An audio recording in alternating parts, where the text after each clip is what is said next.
I'm just going to skip this information and questions to cover. You can check that out, but basically everything there is our hopes for what we can do tonight. So at the very best, if somebody were to ask you one of these questions, maybe what was the Jewish relationship to the Roman Empire like? You could answer it, or maybe you could say, I don't know, but at least I have a printout that I can go consult to tell you how to answer some of those questions. I do want to tell you that some of these things, like everything we've been talking about, these are huge, huge questions. Some of these subtopics are, if you went to like a seminary library, there would be shelves and shelves and shelves of books for generations that are written on like just single topics. So I don't want us to ever feel like I 100% got it. I know everything about the Roman world and I got it and now I understand everything there is to know.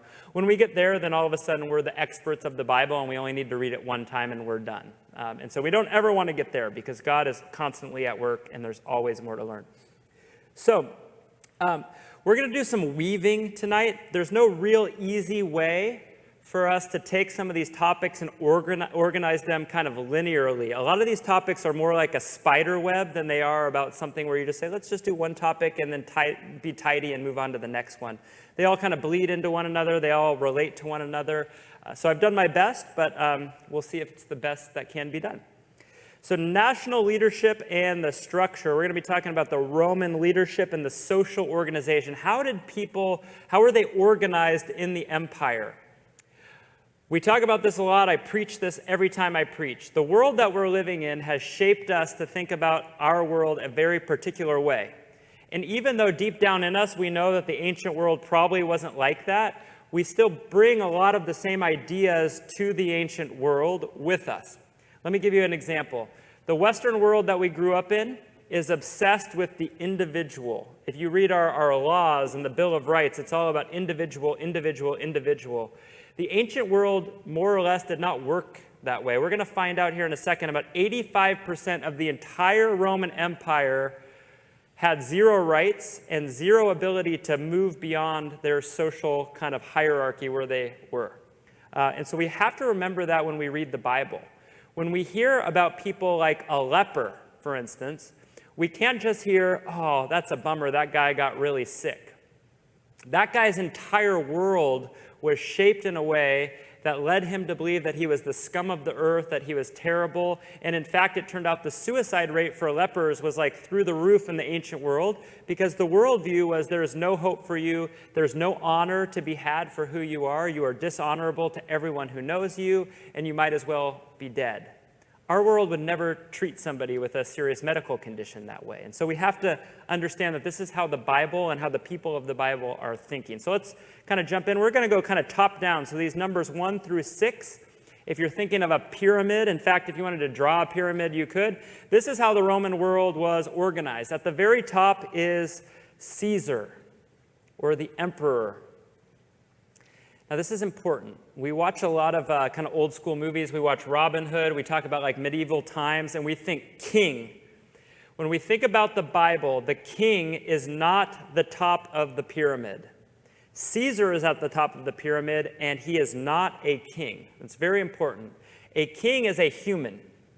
Caesar was understood as much more than human. He was divine. In fact, everywhere that Caesar went and he conquered a new area, he often erected statues of himself to be worshipped. There was places where certain Caesars had temples built so that people could go in and worship him.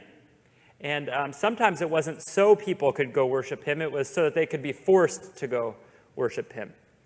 So Caesar is at the very top. He is not just seen as a human. He is seen as divine, as kind of a half man, half God.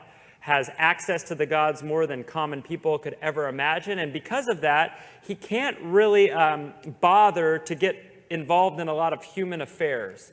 So he is kind of the end-all, be-all. He gets to make all final decisions. But he also is not overly involved in every day-to-day decision because as God on earth, as people knew him, he just couldn't be bothered with the nastiness of human condition. So let me give you a couple examples.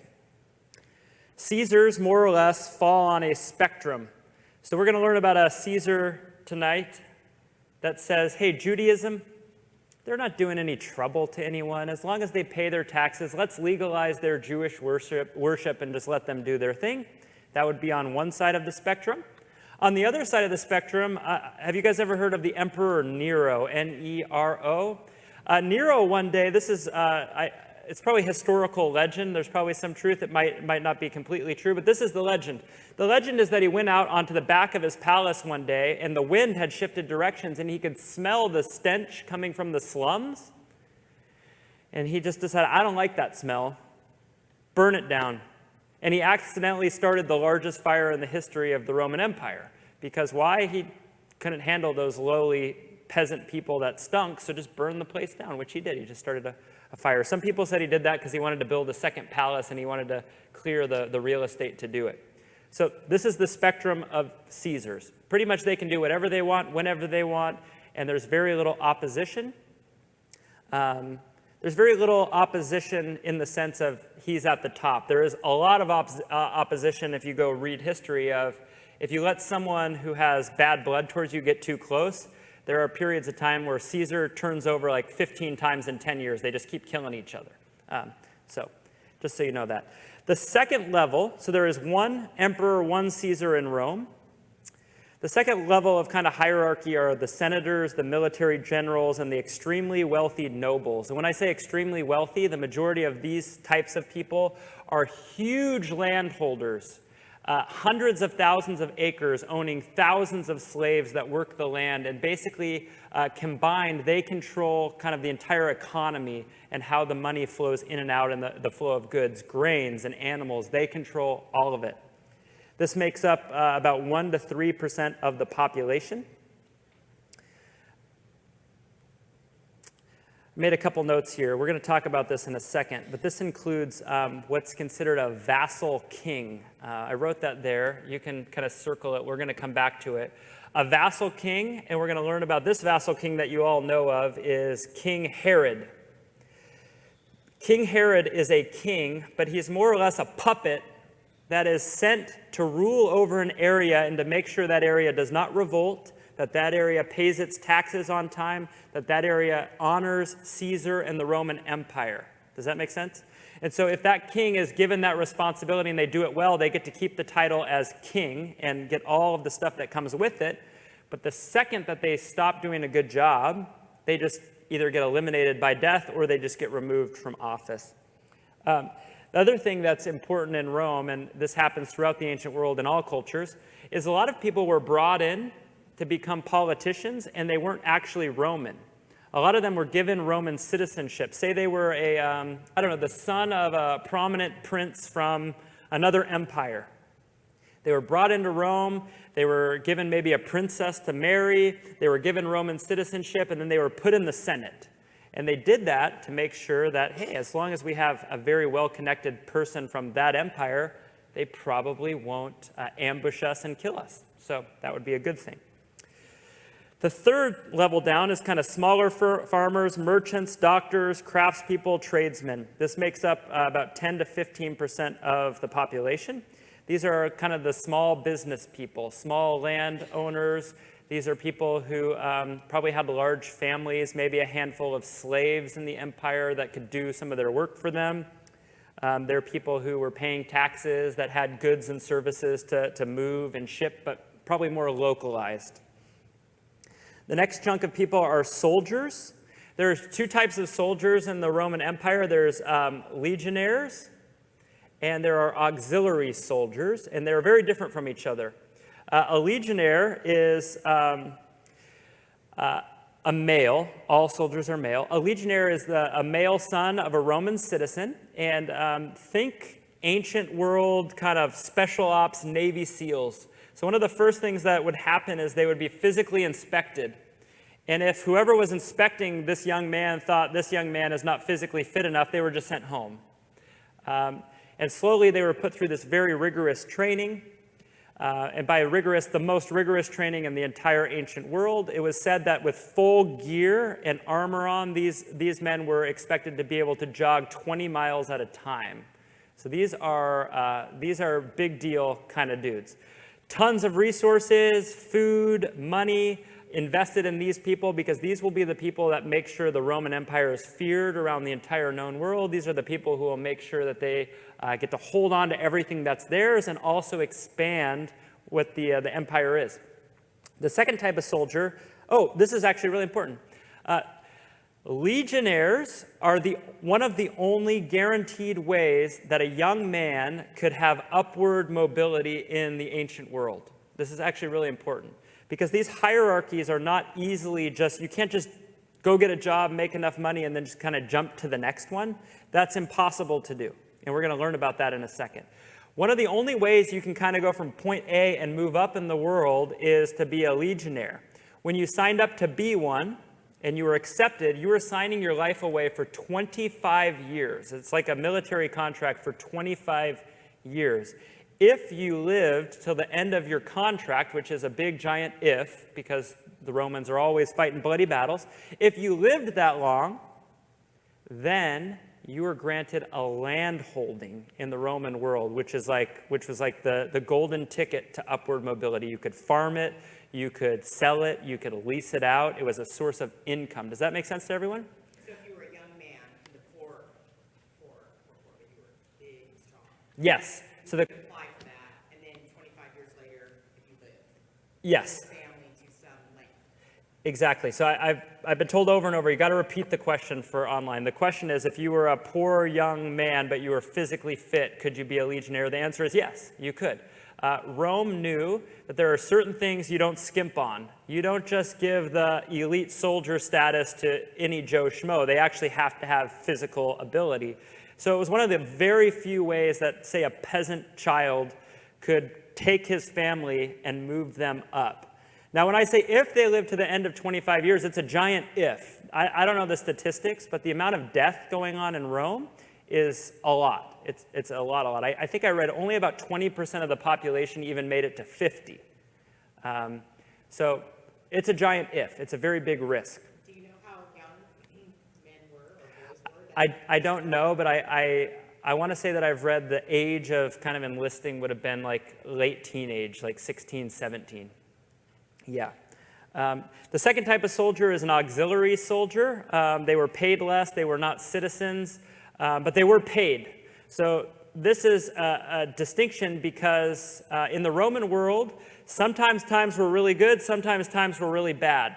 You would get a Roman emperor who would come and just mint millions of coins to fund a huge project, and this is where we learn like old school major inflation. You guys know what that means? Anybody still using gas in their car? Yeah, so if you were an auxiliary soldier, this is why it mattered. It mattered because you knew that your paycheck would clear, because the Roman government was in the habit of paying their people first. Does that make sense? So the auxiliary soldier, even though they were paid like kind of pennies on the dollar compared to the Roman citizens, they could go, and this was their job. I think I preached about this before. Their job was more or less one of two things. If you were really lucky, you would get stationed to protect a place, maybe like an armory or a fort or I don't know, a military base of some kind. That was if you were lucky. If you were not lucky, you were basically just sent out to the slaughter. So say Rome was expanding their territory and they were going to North Africa. And down in North Africa, there's this nasty group of people that was always fighting with them. They were from Carthage. And the reason they were going there is Carthage had all the salt mines, and without salt, they couldn't preserve enough meat. So they had to go take over the salt mines. So they were constantly fighting with Carthage. But you know that those guys are well trained too. They're not pushovers. They're going to fight back. So how do you justify that you have these legionnaires that have been invested in and you're just going to send them to go die? You're going to send the auxiliaries. The auxiliaries are basically create a buffer, and this is in Roman history. Try to kill 2 people before you die. That was the job. Just kill 2 people before you're dead. That would be great. 2 for 1, we'll take the trade-off. So they were the buffer zone to basically create mass death before the skilled troops came in. Oftentimes they weren't even like really given like full outfitting, shields, armor, that kind of thing. They were just sent to the slaughter. Go create a pile of dead bodies where we can begin to fight and scheme and really win a battle. So, send their paycheck back to the family? Are they sending their paycheck back to the family? I'm not sure, but I was reading a little bit in preparation for next week about like Roman taxes and Roman laws. No, I don't think so. I think if you died, Rome just took it. Rome would just take it. They would just take it back. Yeah, and they often did that. If somebody died, they often moved in swiftly and they took all the resources for themselves. Okay, the next group down makes up about half of the entire population. This is kind of day laborers. These are the people that we're crisscrossing paths with in the New Testament all the time. These are the people who are in the parables working the vineyard. These are the people who are getting their pay of, you guys know what it's called, 1 denarius is the minted coin that's supposed to be 1 day's worth of wages. It's literally supposed to be enough that you get paid. You take it, you buy enough bread and whatever you need for your family to live for 1 day, and in that 1 day, you're expected to go back to work and get another one. Is that okay? So we all know what these things are. Jesus has this where he says, hey, give me a coin, aka he doesn't have one, and he holds it up and says, whose picture is on it? It's Caesar's picture. What does it say? It says Caesar is Lord on there, right? And then he says, give to Caesar what is Caesar, give to God what is God. So that's 50% of the entire population. Now, if you're living kind of paycheck to paycheck, and by paycheck to paycheck, it's like day to day, this idea of give us this day our daily bread starts to make a little more sense, doesn't it? If you get sick one day or you break an arm, and the prospect is that you're just going to have to work with a broken arm or your family will starve, you're probably going to work with a broken arm. And so this is a nasty, nasty cycle. The number 6 is slaves. About 20 to 30% of the entire population of Rome is slaves. Now, in our world, we're kind of brought up thinking slavery is mostly racial, and that is not true of the Roman Empire. The Romans did not discriminate in slaves. They would enslave anyone. A nation that they want to overtake that doesn't freely wave the white flag and say, here we are, just take us. If you tried to fight back, everybody who lived was captured and just enslaved in some way. This is really sad, but it's very true. A lot of day laborers, if they hit hard times, or if you got a Caesar who inflated the currency so that 1 denarius did not actually pay for a full day, maybe you had too many kids in the ancient world and you just couldn't provide for them and mouths are starving, you could sell a child into slavery for kind of a season. Maybe it would be, I have a debt, can you loan me 1,000 denarii? I don't know what you would say. 1,000, and somebody would say yes, and the way you're going to pay it back is I want 3 of your sons labor for 3 years. And you would say, okay, well, this is a trustworthy person. They'll feed my kids while they work for him, so okay, I'll sell them over to you. So this happened fairly regularly. I want to recall that I read a law that if you did this with your children 3 times in their lifetime, you were, by the Roman government, deemed that you were not a fit parent. And so they took your kids from you and then they just enslaved them anyways, which is kind of strange and crazy. So I wrote there that not all slaves are permanent. And slaves pretty much did everything. Worked the fields, did the harvest, cleaned. We know that the slave that was often being punished was given a particular job, which was, does anybody know? What's that? No, not cleaning the sewers. They're washing something really nasty. Your feet, yeah. Usually if a young man maybe tried to run away or something, he was given the task of washing people's feet. And when you think of people walking dirt, nasty roads in agricultural country, and there's not running water, and there's not a whole lot of soap, and they're coming into your home and they need their feet washed, that's a pretty nasty task, which adds an element to Jesus washing feet. He's not just doing a nasty job, he's literally doing the lowest, worst job that can be assigned. I put a couple interesting, I put it in here. I'm sorry, I forgot about this. Okay, so these are just some statistics that I read, and I want to be honest, I kind of cross-reference from 2 or 3 sources. These could be off, but I tried to take three sources and kind of synthesize them. So I think they're ballpark. Up to half of the subjects of the bottom 80%, so slaves and day laborers, would be dead by 5 years old. Just think about that. Half dead by 5. That is because there's estimates that 25 maternal deaths and 300 infant deaths per 1,000 live births. This is actually not as bad as some of the other ancient civilizations, if you could believe it. So I even put the percentage here. That means every time a mom went to give birth, she had more or less a 2.5% chance of just dying. If you just say there's no birth control in the ancient world and a lot of women were giving birth 10 times, it's a pretty big risk, which is why even in kind of the medieval times, you read these stories and you read all sorts of, kings are devastated, their favorite wife died in childbirth. That was a very real thing. What's more devastating is 300 infant deaths for every 1,000 live births, 30% of babies. Is that wild or what? Yeah. This adds to this element that this young teenage girl gave birth in a stable. This is the world where 30% don't live past infancy, and now we got the worst possible condition. And this is how Jesus comes into the world. He doesn't come into the world from the top or even the middle. He comes in at the very, very bottom. The last thing I wrote there is only about 20 to 25% of the population. I wrote percent, so you know it's serious. The entire population lived past 50.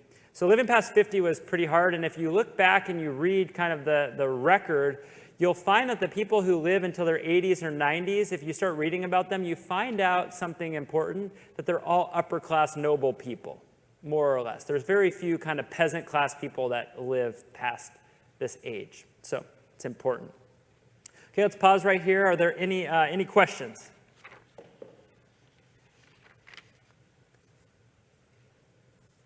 Good stuff? Interesting stuff? This is the stuff that I just love.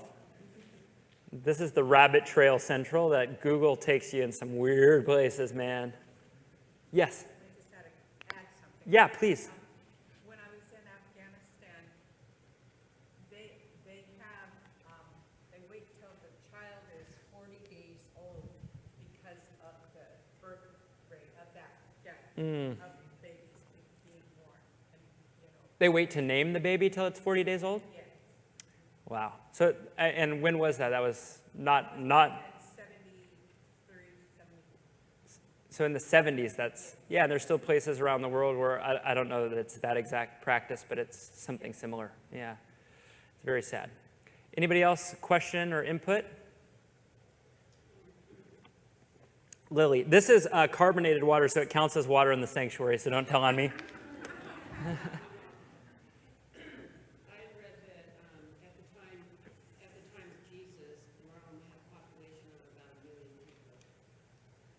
Okay.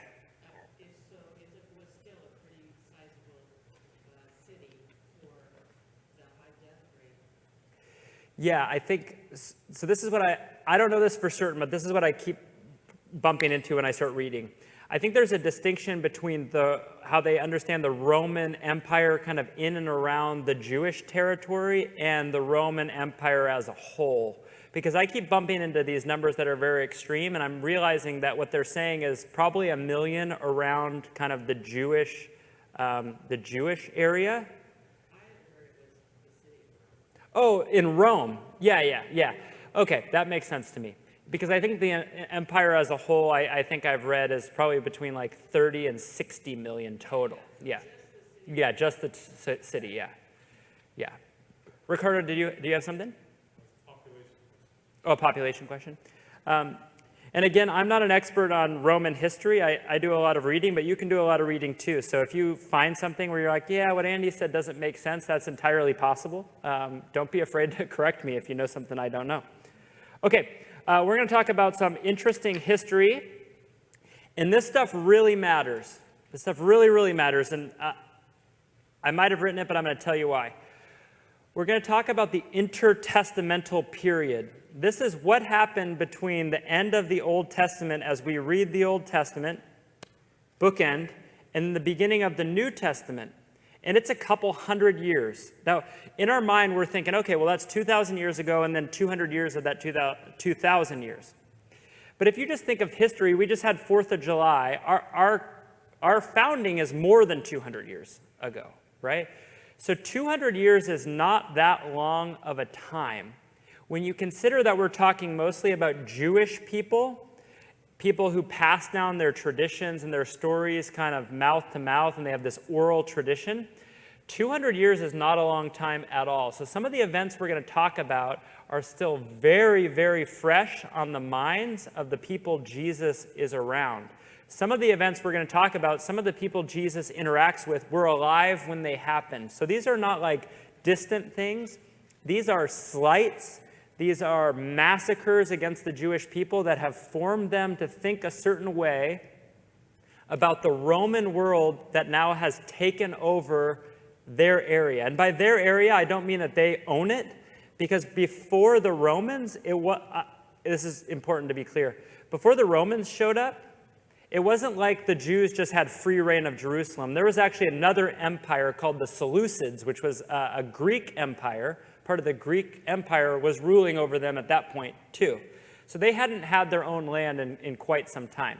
But the Roman world brings something brand new to them, and that is just absolute violence, and absolute violence used to force them into a way of life that they didn't choose for themselves. And so I think we'll jump in.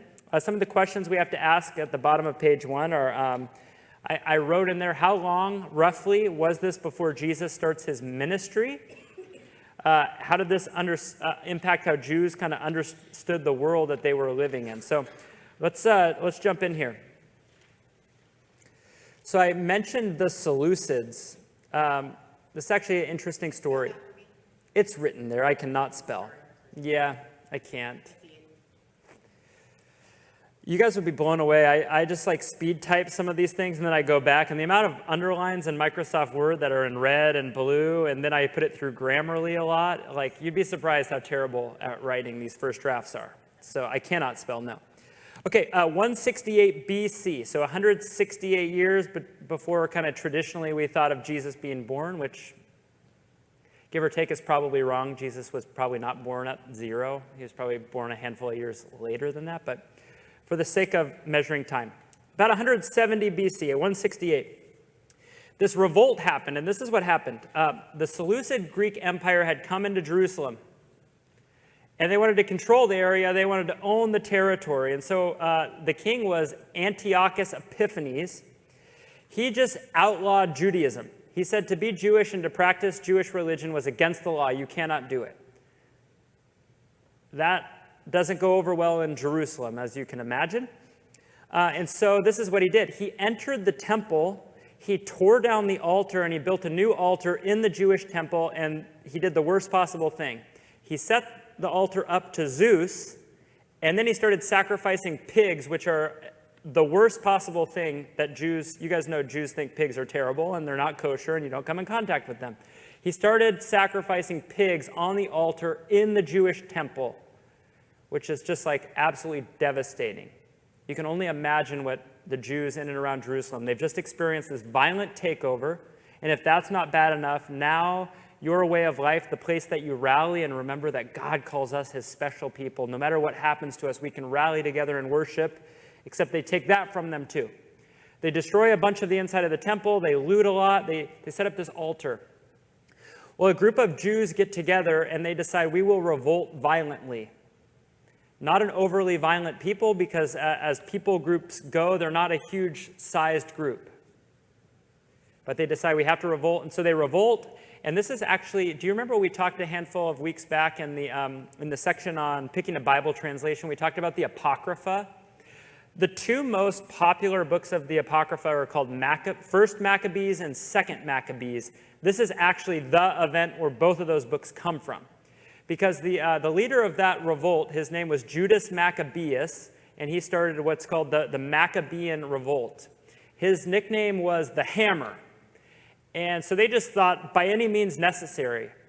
They came in the darkness of night, they slit throats, they destroyed people, and what they ended up doing is they ended up taking back the temple, almost in like the Alamo almost. They kind of barricaded themselves in there. They rebuilt the altar. They took control of it, and they decided we're going to purify the altar and we're going to start sacrificing back to God. The story from inside the temple is they realize that they are out of oil. They only have enough oil to keep the lamps burning for one day. The menorah is a very important ritualistic object in the temple. We know it now from Hanukkah, and this is actually exactly where Hanukkah comes from. They only have enough oil for one day, as the story goes, and so they just decide we got one day. YOLO, as the kids say these days, right? You only live once, let's just go for it. They light the menorah, and it stays lit for 8 days. It's this miracle of God's provision that God will keep the oil burning to keep the revolt going. It gives them enough kind of chutzpah, as I think Jews say. I might have that pronounced incorrectly. Hopefully no rabbis hit us in the comments of the YouTube recording of this. And they fight back, and they actually push the Seleucids out of Jerusalem, and they take back control of the temple. So as you can imagine, Judas Maccabeus becomes like this enormous figure in Judaism around this time. He is like, some people actually thought he was the Messiah. A lot of people crowned him and said, you got to be the king, you are the Messiah, your efforts are bringing peace back to the land. And while he didn't take credit for being the Messiah, he did not say, like, no, I don't want any of your attention and your goodies. He did take a power position from there. Well, from there, we get the beginning of what would be the Roman Empire. It was not a unified empire, I think, until about like the year 31 BC. I could be wrong about that, but the Roman Empire really kind of starts around 31 BC when they unify as an empire. So after this happens, where the menorah is lit and we get Hanukkah, the celebration of that event, different military generals begin taking turns trying to conquer Jerusalem and get control of it. Here is the real problem. The real problem is a lot of the people that these emperors and these empires go to conquer, they're a little bit more willing to be conquered because they look and they think, oh my gosh, we can't fight back. We surrender and you can take us, and because we're being peaceful, you can just absorb us into your empire, and so we'll stay alive.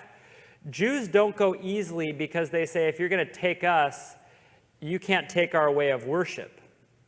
And until Caesar Augustus, these rulers are not willing to say you can worship Yahweh as God because we are God, and we get to tell you who you get to worship. And so they just keep trying and trying and trying to conquer them, and it doesn't always work well.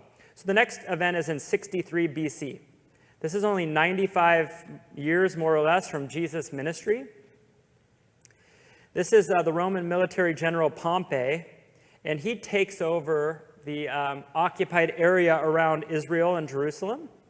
And in his takeover, he and his men, they enter the temple also, and they just ransack the place. They just steal as much stuff as they can. I could be wrong, but I think he actually breaches the temple treasury and steals a bunch of gold and money as well. Now, if you think about the Old Testament and some of the things that are in that temple, you're talking about some of the most precious artifacts in the known world. We're talking things that came with the Jews from Egypt and from Babylon and Assyria. We're talking about writings and wisdom of Solomon. We're talking about these sorts of things are being plundered and just taken. About 10 years later, 85 years prior to Jesus' ministry, Crassus, he's also a Roman military general, and later he gets the connection to be a senator. He enters, and he loots the temple. Oh, he's the one who loots the temple treasury. I found this interesting. I looked him up because I wasn't really familiar with him, and it turns out there's a lot written about him. They say he was the richest private citizen in early Rome. It's easy to get rich when you just loot other people's temples, apparently. Okay, 45 BC. This is actually an important year. These are names where you're going to start to be like, oh, I've heard of that name. This is a guy named Julius Caesar. Y'all heard of him? Julius Caesar he raises as a general in this empire, and he defeats Pompey, And he takes over the occupation of the entire kind of Jewish area, Judea, the countryside, Jerusalem, all those areas. So now Julius Caesar is in charge. And if you know anything about Julius Caesar, he is the man who brings in Pax Romana, everything all-encompassing Rome. But he's also known as the guy who wants to enact peace on the world. And so he is the first one to verbally communicate to Jews that you can practice your religion freely. I could have this wrong. Somebody could write this down and look it up. I think, oh, no, I'm sorry. This happens next. 27 BC, this is important. In 31 BC, the empire that we know it, so when we say Roman Empire, 31 BC is when that became a thing. What that meant is that Julius Caesar unified all the territories. Before that, all the territories were being fought over, so a military general would be sent somewhere. Instead of doing the job he was tasked to do, he would assassinate all the political leaders in a region, and he would take control of it. What Julius Caesar does is unifies this huge, huge empire, and it becomes one single Roman empire.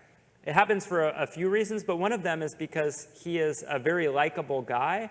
He has very good ideas. He wants kind of government from the people up. He's willing to compromise, which a lot of Caesars are not. And so the unified empire begins then. A few years later, in 27 BC, Julius Caesar gives control of the area around Jerusalem to his son Augustus Caesar. And that's when being a Jew was legally written into the Roman law code. You could be a Jew, you could worship as a Jew, and it was not against the law. You would be left alone. Granted, a couple things happened. Number one, you paid your taxes. Number two, you brought honor to Rome. I think there was something else, but I can't remember what it was. So that's when it happened. I think the way they get around this is they say that synagogues they are colleges. This is interesting. They deem synagogues as colleges and places of learning, not places of worship, which happens because people are like, well, wait a second, you're not allowed to have an alternative religion in Rome. You're supposed to worship the pantheon of all the gods. How did the Jews get away with it? And they wrote it into the code of, oh, they're actually going to college. They're going to learn their ancient scriptures and the ways of their forefathers. So it's different than worship. That's how they get around it. So pause and take a moment. Any questions? We got some ground to cover.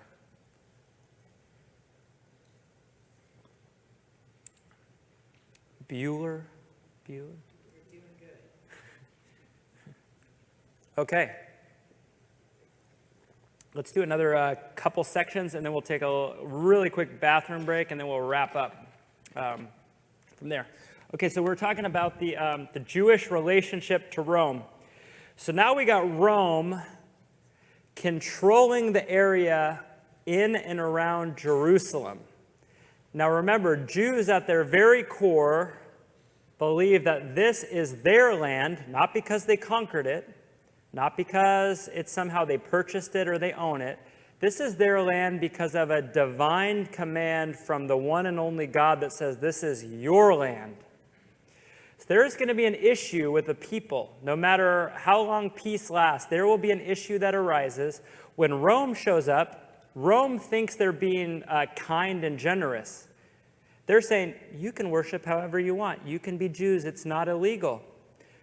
The problem is, the Jews know the land we're standing on is ruled and run by the Romans, and that is not going to fly because this land was given to us by the one and only God. Rome does not get to have a say over this. So we're going to have a period of peace. I'll just tell you what happens. This is the end of the story. This happens after the New Testament ends. In the year 70 AD, so 27 BC is when Augustus Caesar says that being a Jew is legal in and around Jerusalem. They can worship and do their Jewish stuff as much as they'd like. In 70 AD, so not even 100 years later, 97 years later, the Jews have had enough. Actually, it starts in 66 AD. They've had enough, and they just decide, forget it. We're going to fight back. They can't do this to us, and we will fight them for it. And Rome at first looks in and says, like, you guys have to be kidding, right? And then by 70 AD, they say, the Jews aren't kidding. We have no choice. Go wipe it out. And that's what they do. They utterly wipe out the entire city. They destroy the temple all the way down to the core, and they kill as many Jews as resist. So that happens in the year 70. So this only lasts 100 years. So in this 100 years, from this point forward, we're going to start to talk about Jesus is entering this 100-year little window of time. It's an interesting time to enter the world. It also begs the question, and it may have some interesting answers. Why did God choose this moment in history? If the divine power of God could choose any moment of history to send the Son, why this one? It's a kind of an interesting, very convoluted, confusing question once we kind of learn. So here's what we're going to talk about. We're going to talk about, now that we know about Rome, and we kind of know some of the history of the Jews, how do they come together?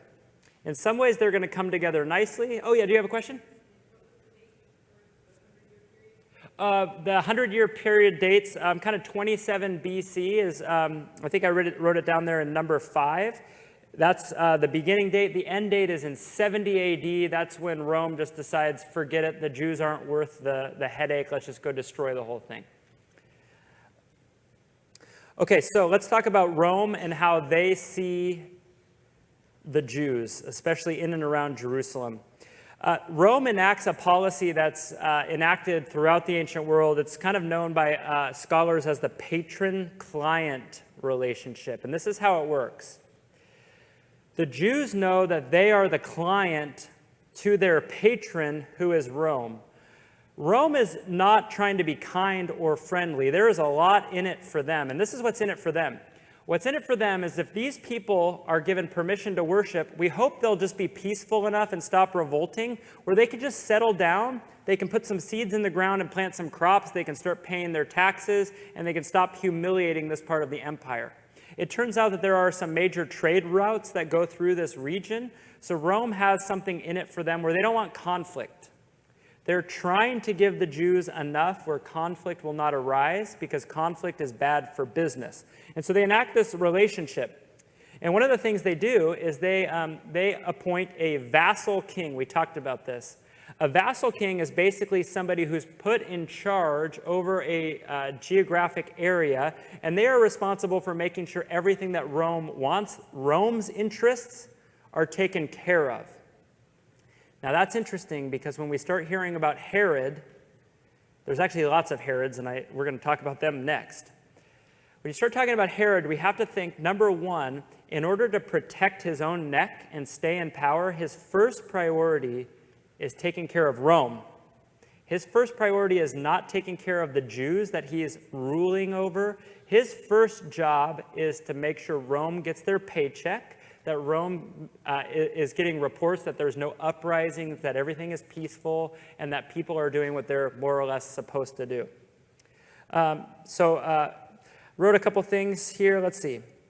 So if you skip down to letter B in the 2 boxes, so these people could make no political or economic or social changes without the consent of Rome. For instance, King Herod had no right to raise or lower taxes. He had no right to say, like, hey, let's build a road here for the constituents in this area. He had no right to do that. He had to have permission from Rome on absolutely everything. So pretty much he is given a really nice, cushy place to live, plenty of food, and a fat paycheck. And because of that, he works for them. He's basically their employee with the title king slapped on him. He's more or less a puppet king.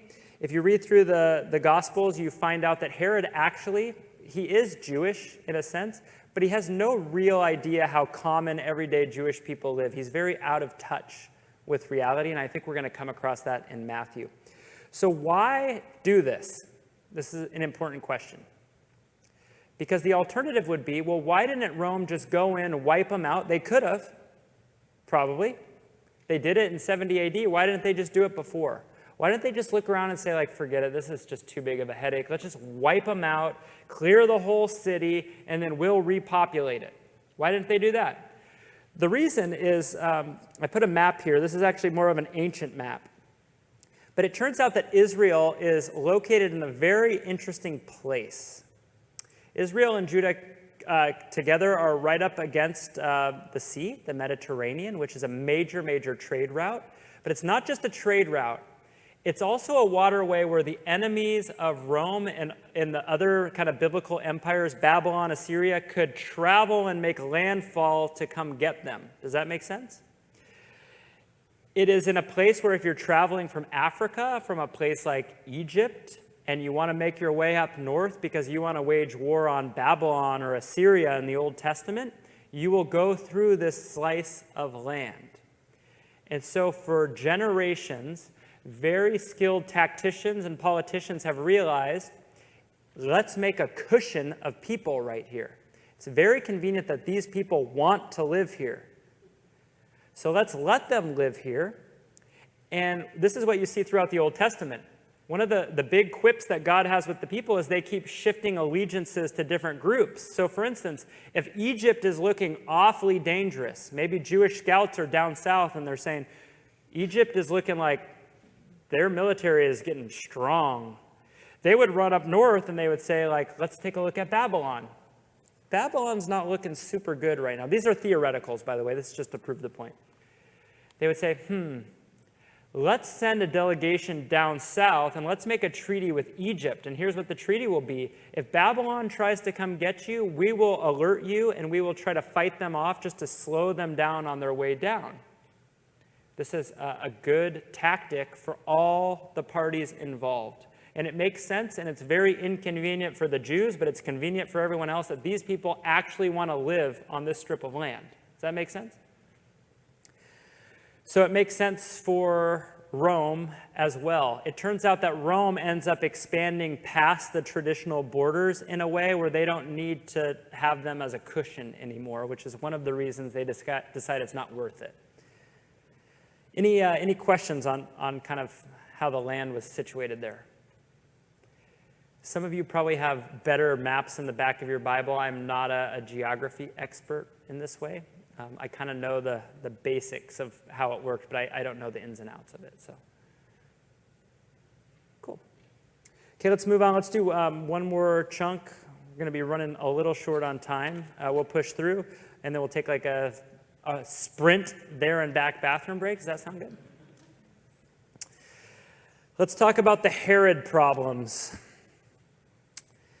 The Herod problems, first of all, Herod is a very confusing name in the Bible because it turns out almost every time we're talking about Herod, if you pay attention, we're talking about a different Herod than the last time his name came up. So first of all, we're going to try to get kind of acquainted with which Herod is which. They're all related, by the way. There's one patriarch, Herod the Great, and then kind of his sons from there, and they're all named Herod also. So here's the deal. Herod the Great is kind of the first one that's given permission to be the vassal king of the Jews. He's given this because he's born into a very influential, politically connected family, but he's raised Jewish. It turns out that he ends up becoming friends with Julius Caesar. Julius Caesar is still to this day known as one of the most intelligent people who ever walked the planet. And so he's looking out as we're going to unify an empire.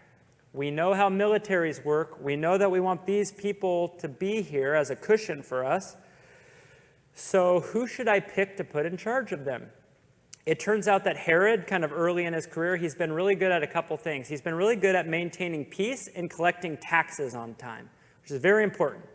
And so when Julius Caesar goes to decide who should be over this area, he chooses Herod. And he comes to be known as Herod the Great. Not because the Jews named him that, but because he was given that name almost as a propaganda to this is a great guy. Herod the Great in the Bible did a couple things that are important. He was the one who really started the remodeling of the temple. In fact, there's mentions in the New Testament, even as Jesus is in the temple, that people are still working on it. That's Herod paying for this massive project to clean up and renovate and maintain the temple. This is also the King Herod that in the very beginning of the biblical narrative, he's the one that wants to kill all the baby boys in Bethlehem. He's the one who misleads the wise men. Why? Because they show up and say, hey, we heard the king is born. And in his mind, he's thinking, that's funny. Julius Caesar says I'm the king. So there cannot be a second one. So that is Herod the Great. This is all important because starting next week and then when we go to Matthew, this is the world that Jews are living under. So their king, the one that they call the king of the Jews, Herod, is actually just a client of Rome who's put there and propped up by Rome, by their protection, to make sure the Jews pay their taxes on time and quiet down, more or less. The second one is Herod Archelaus. I'm pretty sure this is the oldest son of Herod the Great. He rules the area starting in 4 BC to 6 AD.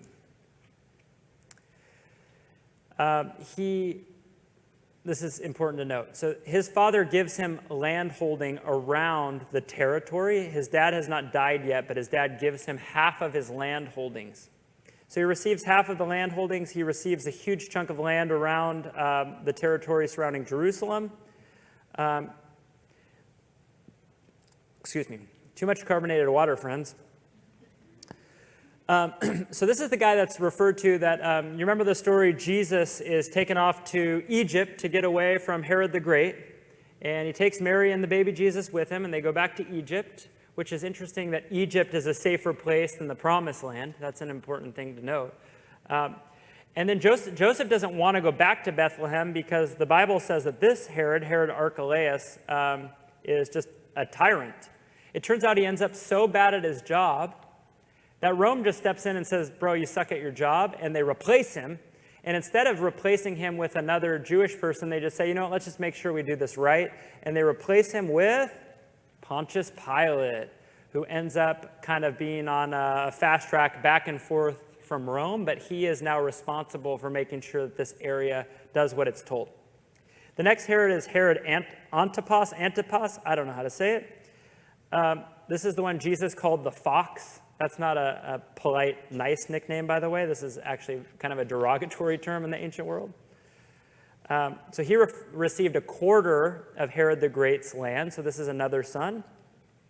He's the one who divorced his wife and married his brother's wife, and he is the one who throws this kind of risque dinner party and then is like, hey, the entertainment's not that good. Anyone else have an idea? And then the daughter is like, hey, why don't we go behead John the Baptist and bring his platter in? That'll get people excited. And he's like, cool, let's do that. So this is the one who beheads John the Baptist for fun. And then there is Herod Philip the Tetrarch. He's often just called Philip the Tetrarch. He receives the last quarter of Herod the Great's land, and he married his niece. And other than that, he's a little bit obscure. There's two other Herods that come. I think they're nephews. They could be grandsons. I'm not actually sure. But they have interesting stories in the book of Acts. You may remember one of them is struck dead by an angel, and the Bible wants you to know that his corpse is left out and eaten by worms. That's how one of them ends his life. And the other one has direct contact with the Apostle Paul, questions the Apostle Paul at the end of the book of Acts, which is very interesting. So this is the familial line of the people who are responsible for ruling the Jews. We start to see the conflict that's already arising. We got a people who shouldn't be in this land saying it belongs to them, and they're going to do us a favor by letting us be Jewish. And then they do this humiliating thing where they put people over us that are kind of quasi-Jewish, but really in it for their own gain. And these are the people who we're supposed to answer to. This is going to be a problem. So why don't we take a really quick bathroom break. We're going to talk about Pharisees, Sadducees, and Essenes. And then we're going to begin to talk about the culture of Rome. So it's 7:10. Why don't we take 4 minutes? 7:14 on the dot. Okay, order. Okay, we gotta make up some ground here. I'm just kidding. We're not going to make up ground. If we got to go slow, we'll go slow. If you need to sneak out and we go out, we go over a couple minutes, not a problem. Don't feel bad about that at all. Okay, so we are on page, I tried to, after a couple weeks, just start putting like what page it would be if you were keeping them all in a notebook. So this should be page 16, I think, if you're keeping it. Also, just FYI, if you're like, got some of them, don't have some of them, when we're all done, I'm gonna compile it into one document that you can download online and just have the whole thing. So it'll be kind of like uniform footnotes. I'm looking back and realizing like, whoa, why did I do numbers and letters here and then the very next section just did bullet points? I don't know, I just felt like doing that. So, okay, the next chunk we have is divisions in Judaism in and around Jerusalem. Okay, so up until now, if you were sitting here and you don't know anything about this, you could be under the impression that, oh man, the Jews got it rough, but at least they have each other. And at least they're all on the same page, which is 100% totally inaccurate. That's not the case at all. So in the first century, we have three major sects. Of course, we know the Pharisees and the Sadducees. Most of us are familiar with the Essenes. Now, the Essenes, they're not a very influential group because it turns out that leaving society and moving to the desert as monks doesn't leave you a lot of room to like speak into culture or influence things. And that's what they do. So we'll talk about them in a second. So the largest, most influential group is the Pharisees. And the Pharisees get a really bad rap. I think sometimes we need to be very careful when we read through the Bible and we come to the Pharisees and we just decide, oh, these are the bad guys, they're terrible. Because when we do that, we stop thinking, what is it about them that Jesus is critiquing? And is there something that he's critiquing that maybe I should be critiqued of also? It's very easy for us to kind of, I think they call it the straw man fallacy. Is that a thing? I think the straw man fallacy is where you say like, oh, look at this guy, and you kind of build an image of them, and you build them up just so you can look at them and say, look at how bad they are, look at how terrible they are. But in reality, there's pieces of them that are us. The Pharisees, this is their big distinguishing mark. They believe in what's called the oral law. Now, this is important. And in fact, the Pharisees are who wins out and who shapes the history of Judaism from this point forward. The oral law could be described as this. At Mount Sinai, Moses goes up, he gets the 10 Commandments, and he gets the law, the Torah. He brings it down. Pharisees believe that not only did God give Moses the Torah, but he also gave him the understanding of how to interpret and apply the law. Does that make sense to everyone? So the Torah comes with all these laws. And some of them become, depending on the situation and the context, become a little bit like gray area, like what are you supposed to do?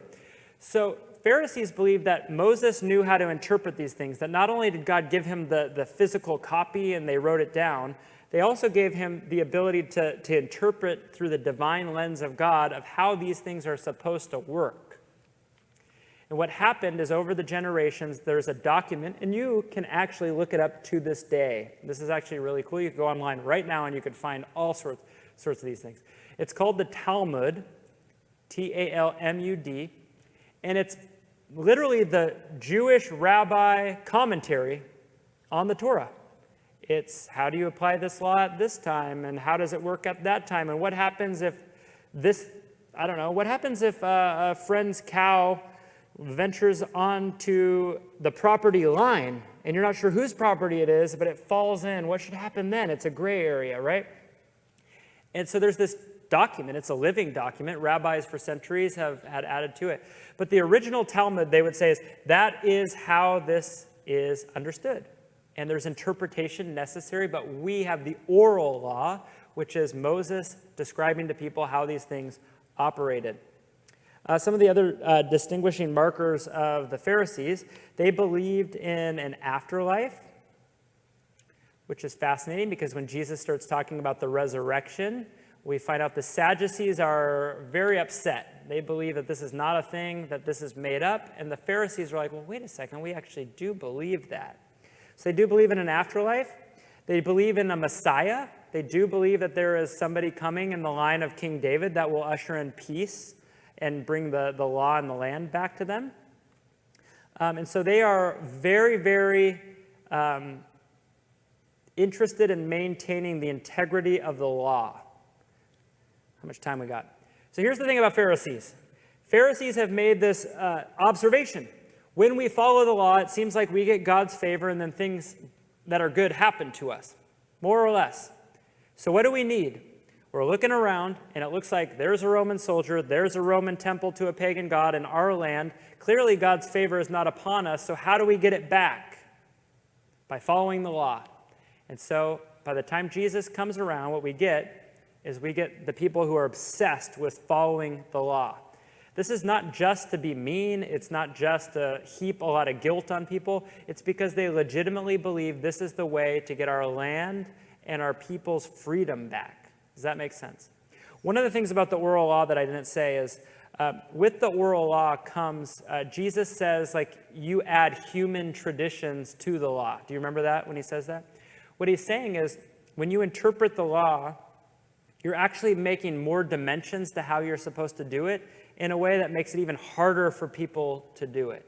So he's accusing them of going beyond the law that God gave them and adding even more to it, where they would say, well, this is the way to God's favor. It's absolute obedience to the law. So they are very, very interested in maintaining the integrity of the law, which is why they're with the scribes oftentimes. The scribes and the Pharisees are together. We're going to learn in a second.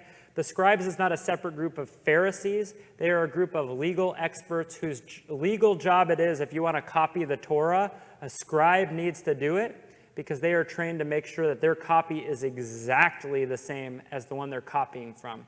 They would go back to make sure the lines matched up exactly the same. They would count the amount of letters on each line and count them through the entire thing to make sure it was all exactly the same.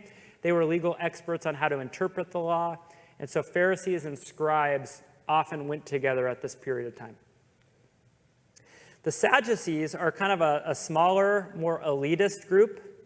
They are people who are very much into the kind of the rituals and the worship that happen around the temple, and they're very interested in maintaining the priesthood. They really want to make sure that they have a connected high priest that will hear them out, that will understand where they're coming from. So I wrote a couple things in here. They are way more apt to accept and absorb some of the Roman world's culture. They're willing to say, yeah, we'll do some of the Roman kind of Hellenistic is the word. That's kind of the Greek culture that the Romans adopted. We're willing to do all those sorts of things and also be Jewish. Where Pharisees would say, like, man, maybe some of it we can bend, but more or less we're not like just going to outright accept the culture. We do find out that like when Jesus is put on trial, he goes before the Sanhedrin. We don't know a lot about the Sadducees because they actually lose out, and one of the things that happens to them is they just ruin all of their documents. So we never really know much about the Sadducees in their own eyes. We only learn what Pharisees thought of them. So they're painted very negatively. But we do know that at the time of Jesus that there are Pharisees and Sadducees who are sitting on the Sanhedrin council. So they've both risen to prominence. The Essenes are a group of people who are just disgusted by the other two groups. They're just morally like these two groups have ruined everything. They've ruined the religion, they've ruined the city, they've ruined everything. There's no hope here. As long as any of these people have leadership positions, we are hopeless. And so they just peace out. They just head out into the desert. They make their own little communities, and they live out in the desert. And we actually know a fair bit about them because we found a fair bit of their documents. Some of them are called the Dead Sea Scrolls that they recorded and kept in the caves for us at Qumran. So it's cool stuff. I'm going to skip the scribes. I kind of already talked about them a little bit. This next half page is a little chart. And you can look into these things. I don't know that it's super important, but I think this is more of a reference. So when we start to study Matthew, we can say like, oh, he's talking to a Sadducee. Let's flip back and see what's the deal with Sadducees. But you can just see here kind of what social class. Sadducees are mostly priests and aristocrats. Pharisees are common people. Essenes, we're not sure. The authority of Sadducees is the priests. The Pharisees are the disciples of the wise, which is the wise ones are the ones who carried along Moses' oral tradition. And then you can kind of flip through some of the more interesting things. If you look at attitude toward, you'll see that the Sadducees are for Hellenism. That just means the Greek culture. Romans more or less just adopted the Greek culture and Greek philosophies. Therefore, just adopting most of it. The Pharisees were much more selective, and the Essenes were absolutely against, which makes sense because they moved in the desert. I find the free will is interesting. You can even see that was an issue all the way back then. You can kind of follow it from there. I'm so sorry, can you say it a little louder? Oh, inspired exegesis. basically, how do they understand the scriptures? Like, what is the authority of the scriptures? Is it what a priest says? Is it what a group of people say? Is it the scribes who are the kind of the academic elite? Who gets to decide what these things mean? The Essenes, as a community that moved into the desert, they were, I don't think they would have said it this way, but they were kind of like your Jewish, like, Pentecostals. They were like, well, God himself will speak to us what this means. And he'll do it when we sit around the campfire as a group of collective people and we read and we sing together. So they would say that God will speak directly to us. Kind of the inspiration of God will give us the ability to understand. The question for online was, what does inspired exegesis mean? Okay, we have like 3 minutes technically. Do we want to push on here? Should we take a vote? This would be very Republic-y of us. Should we take a vote? Or should we assign senators and only the well-connected? You should first ask if there's anybody here that has children. And if they have, go get their kids. Otherwise, keep going. Smart. Does anyone have kids? I think only middle school is meeting tonight. No, there's no little guys tonight, no. Only middle school. Yeah, kids are getting ready for bait camp. High schoolers are down at San Clemente State Beach camping. Yeah, we're missing a few people tonight. And middle school just plays video games up there until you show up. So I think we'll probably end about 7:40 is probably what I'd guess. Okay, this is just kind of the tip of the iceberg that we're really going to get going on next week, but I do think it's important to get some momentum. So we're going to talk about Roman honor and shame culture. This is super important because this is the culture that shaped how everybody walked around and understood the world. And this is not the culture we grew up in. If we don't understand this stuff, we're going to miss so much of what the Bible has to offer. But if we get it, the Bible, I think, is going to be like, I understand why this interaction is so important. I understand why Jesus sought that person out. I understand why Jesus invited himself over to dinner at that guy's house, or why Jesus called the tax collector out of the tree to come talk to him. All these things start to fall into place, and you think, oh, I get it. Jesus knows the culture that we don't quite understand. So let's talk about it. The first thing, I don't know why I wrote Roman honor. We've been talking about Jews, so let's talk about Jewish honor and shame. So more or less, Jews thought of themselves this way, that they are superior. They're better, which is it's not a far cry from what God has said about them, is it? God has said, you are my people. You are the people who bear the mark of the covenant, the circumcision. No one else has that. You are the people who I gifted land to. You are my people. And so Jews walked around even in the midst of being conquered by Rome, and their general understanding was, we are better than you. 100% we are better than you. It's not because we feel better than you. It's because the God of the universe said we're better than you. This is kind of how they understood themselves. And so it's very easy for Jews just to throw out a phrase like this. There are Jews and there are Gentiles. There are Jews and there's everybody else. And they can be all bulked in. It doesn't matter if they're nice or kind or courteous or pagans or violent. It doesn't matter. They're everybody else. They're not in. And so that's kind of how they understood the world. So this is very important when we start to encounter Pharisees in the ancient world, because this is the attitude that they have. Their attitude is, we Pharisees, you guys, the bike gang is back. The bike gang is back, all of them. It's just going, going, going. It's crazy. Look at all of them. It's got to be like some cool like meetup ride or something. They're doing wheelies and everything. Okay, that's enough. That's enough. The Egyptians invented the wheel, not the Romans. Okay, so the Jews, when I say the Jews, let's remember the Jews are not this unified group of people that all agree. Pharisees in the New Testament, they both believe the same thing about themselves, and this is what they believe, that our group is the true Jews. If you are part of us, you are the true Jew, and then there's everybody else. And they're not good. They're Gentiles. They're filthy. They're terrible. By birth, they are dirty and filthy. They are unclean, to use the word of the Old Testament. And they are not just unclean, they are permanently unclean. So number 2 is about the purity laws. So they didn't make these up. This is in the Torah. There are purity laws that basically touch every single part of human life.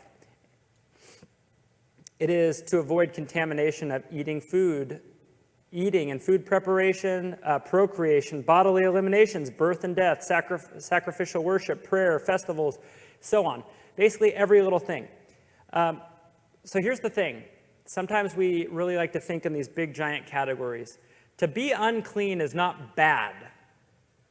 This is important. To be unclean is not bad. So for instance, if your parent died, Jews are not telling you just leave the body.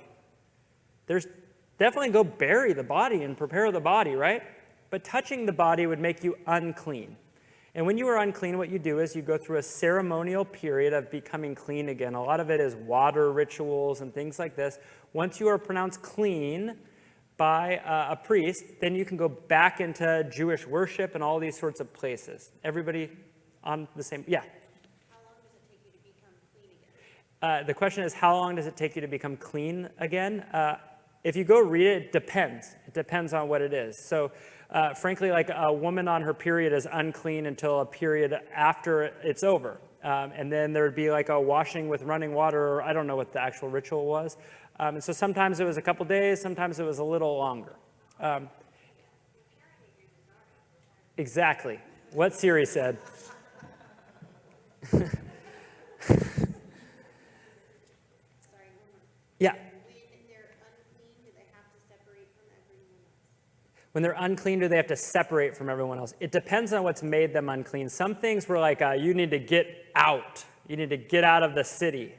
Things like leprosy, for instance, you got to get out.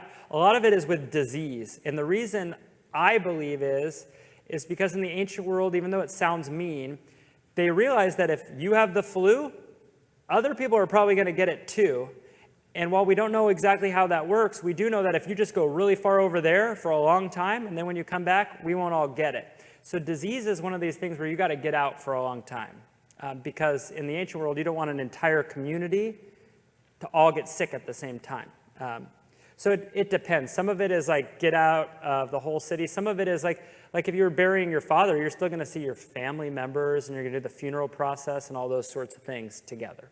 You mentioned women's period, so was there, in the Jewish culture, was there a certain thing that happened to women every month they were unclean and they Yes. went someplace? Yeah, absolutely. Separate you from the household?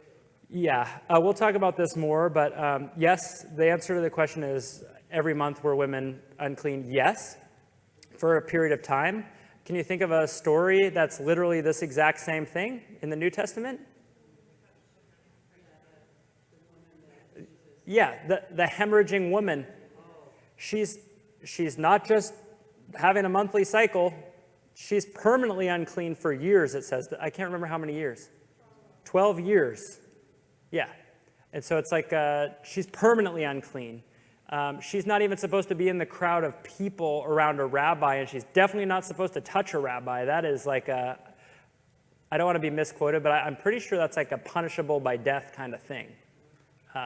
So the story makes sense, yeah. So there's temporarily unclean, and then there's permanently unclean. Permanently unclean are things that would just bring pity and shame upon your whole family. You got leprosy, you got to get out. It's not our business what happens to you. Good luck. You just got to go out into a chunk of land that nobody's inhabiting, usually a place that nobody wants to be, and you just live your life there. And that's how it works. And as long as you're unclean, you are not fit to enter into worship of any kind. You can't be within the community in that way. Okay, this is going to be a little longer. We're going to be okay? I'm looking at the time.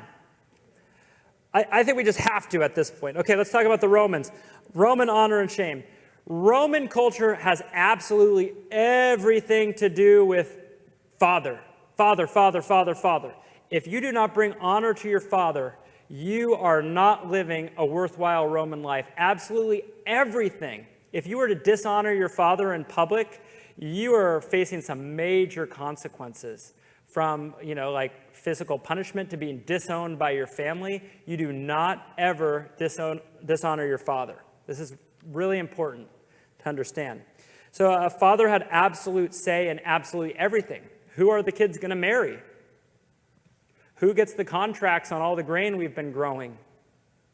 He has the say of if he's in debt, whether he's going to sell you into slavery or not. And you don't get to say otherwise, because to say otherwise would bring him dishonor, and you do not do that. So that's kind of how the entire family structure of Rome worked. So there is a great fear and anxiety in the ancient world about bringing dishonor to your family unit. Great consequences if you bring dishonor. Now, dishonor is not just about your family unit. Dishonor is about all sorts of things. It's about recognizing who is a Roman citizen and who is not. If you are not a citizen and you dishonor someone who is a citizen, not good. Remember that whole pyramid hierarchy? You never, ever dishonor somebody above you. This is like kind of the caste system. You never dishonor somebody above you. These are mostly groupings of small cluster farming communities. And so if you dishonored somebody above you, good luck getting work. You're going to have no choice but to sell yourself into slavery because you won't ever get a job. You never, ever do that. So one interesting example is, remember this whole business where Paul gets locked up? And he just is like, I'm going to trust God. He gets locked up, and then it kind of goes south, and then he's like, you know what? Maybe I should tell him, I'm a Roman citizen. And then do you remember what happens to them? They all freak out. They freak out. Why? Because they just dishonored a citizen. And a citizen gets a trial. A citizen gets treated differently when they go to jail. A citizen gets treated with respect and dignity because they are a citizen of the greatest empire on the planet. So they were treating him like he was a non-citizen pagan, and they freak out. Honor and shame, they exist on a spectrum. So wherever you fell in kind of the social system, your life goal was to maximize how much honor that you received and how much you gave. You wanted to honor at all times. So on one end of the spectrum, the best would be like a male citizen who owns land, lots of kids, lots of slaves. So this is like an interaction that we're going to come to in Matthew 19, where Jesus interacts with a rich young ruler. This is the kind of person we're talking about. He's a young man. He's a ruler, so that means he has slaves, he has servants, he has land, he has all these sorts of things. And so how Jesus treats him is really important. Because remember, Jesus is born in a barn in Bethlehem. And so the way that Jesus treats this guy is people are looking in like, you don't want to dishonor this guy. Jesus doesn't really seem to care that much. He says, here's an idea. Sell everything you have, a.k.a. descend the social ladder, which is like that's the dumbest thing I ever heard. I would never do that. Right? Everybody wants to be me. Why would I sell everything and follow you? That's kind of and Jesus says, here's an idea. You want heaven? Sell all that you have and come follow me. Interesting example. The worst end of the spectrum is somebody who's not a citizen, somebody who's diseased and sick, maybe somebody who's been publicly dishonored by a divorce or adultery. Remember this woman caught in adultery act? Remember this whole business where people have basically surrounded her and they want to stone her to death? Totally appropriate. She's publicly shamed not just herself, but her entire family unit. And she's shamed the family of the man that she was sleeping with. So she's dishonored basically everyone. To stone her to death is acceptable.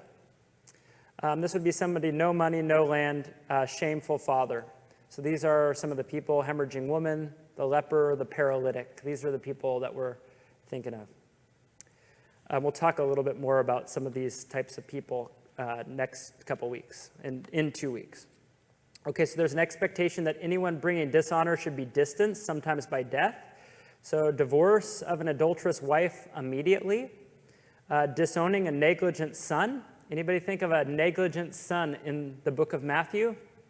Maybe a son who has everything given to him, dishonors his dad by literally saying, I just wish you were dead. Could I have my inheritance now? Super dishonorable. It would have been right if the parable ended and said, the father looked the son in the eyes and said, to the gallows, I'm going to kill you, son, because you have dishonored me. Instead, he gives him everything. What does the son do? Squanders it all, right? And then comes back. So this is like the dishonor story, is the prodigal son. The complete and utter dishonor in every single way. And instead of the father executing the son or playing hardball, the father rushes to the son in love. This is the illustration of God. Honoring and dishonoring behaviors. So it's not just how you maybe treat people, but also some of the things you do. So dishonoring behaviors, I put an asterisk next to complete nudity in public. So do you remember this whole business when Jesus says, if someone drags you into court and they sue you for your outer garment, give them your cloak also? You guys remember that? What he's saying is stand before them naked. And you know who is shamed when you see somebody publicly naked? Everyone who sees it. What he's saying is publicly shame all the people into realizing what they've done. They're dragging you to court to sue you for a piece of clothing.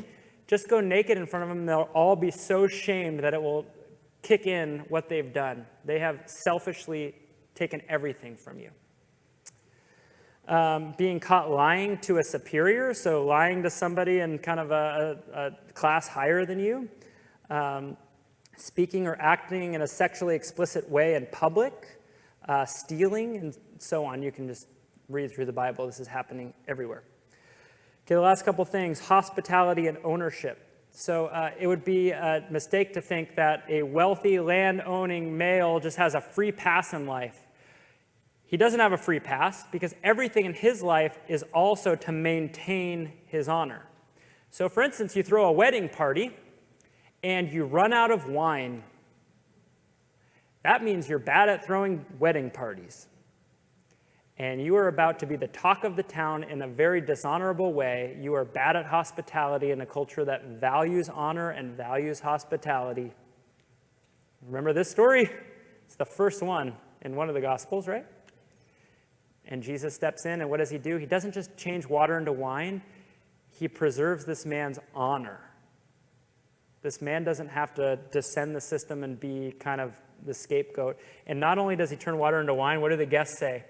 This host is incredible. He saves the best for last. Really cool. Couple other things. Let's see. Yeah, so they were required to be honorable, and to take on dishonor would be to lose status. So some of the things, you got to pay your day laborers. There's this whole dispute that Jesus has where, hey, there's some guys who went into the vineyard later. How come they're getting paid the same? He's talking about this part of the culture. He's speaking into it. You need to treat your slaves well. If you're known around town as someone who beats and hurts your slaves for no reason, that's not good for your honor. You host good parties. You're gracious in your distribution in your home with food and your resources. And of course, you pay your taxes. Because Rome, one of the first things culturally they'll do if you don't pay your taxes is ruin your reputation first. That sometimes stings worse than coming after you for your money. Okay, last thing. Major issue in the culture. This is just something you can think of as we exit. So we got Jews and we got Romans. Now they're living together. Their cultures are beginning to mix. This is a culture that's highly based on who you are. From Jews, who you are a Jew. For Romans, who you are, where you land on the social structure, is how much honor you have. It's not so much what you do. It's not about how nice you are, how kind, how hospitable. That's not how the world is thinking. It's how you were born, is how honorable you are. You got what you deserved. This is your lot in life, more or less. So in comes Jesus, and he wants to preach this message. And his message is that you are beloved. You are adopted into the family of God. God is your Father, the most honorable Father. And where he is, there he has a house with many rooms. He is the great host. The end of times, what is the illustration? A great banquet. Why? Because he is the great Father who has enough to provide for everyone, and you are welcomed in. Now, this is a beautiful, wonderful message, but if you grew up in a world like many of the people Jesus is talking to, their first thought is, that doesn't include me. That's not for me. I'm scum. I know it because it's who I am. I was born at the lowest rung of the ladder. Jews think I'm terrible because I'm not Jewish. The Romans see I'm a peasant or a slave. So whatever Jesus is talking about is not for me. But when it clicks that what Jesus is talking about is for you, is it any wonder that all the people who immediately start following Jesus, not all of them, but 90+% of them, are the people who are at the very bottom of all of these systems.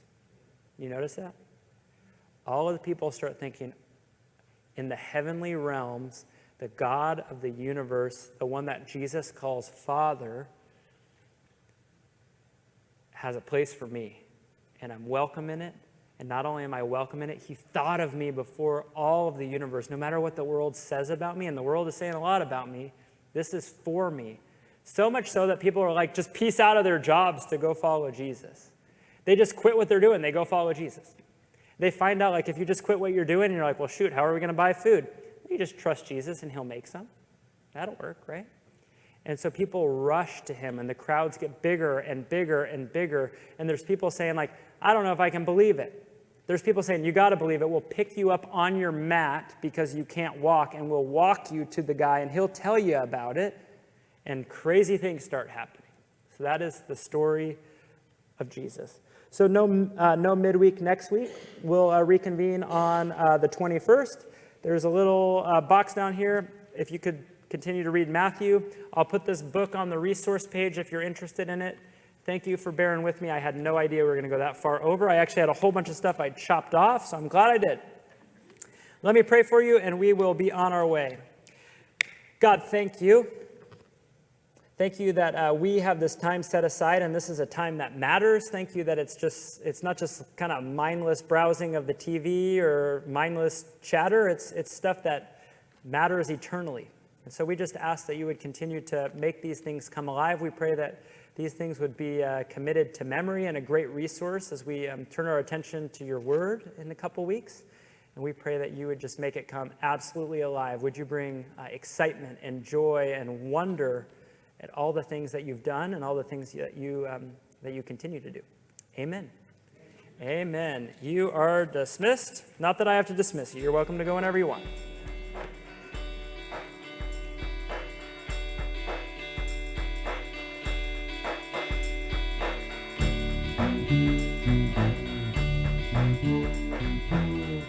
Thank you.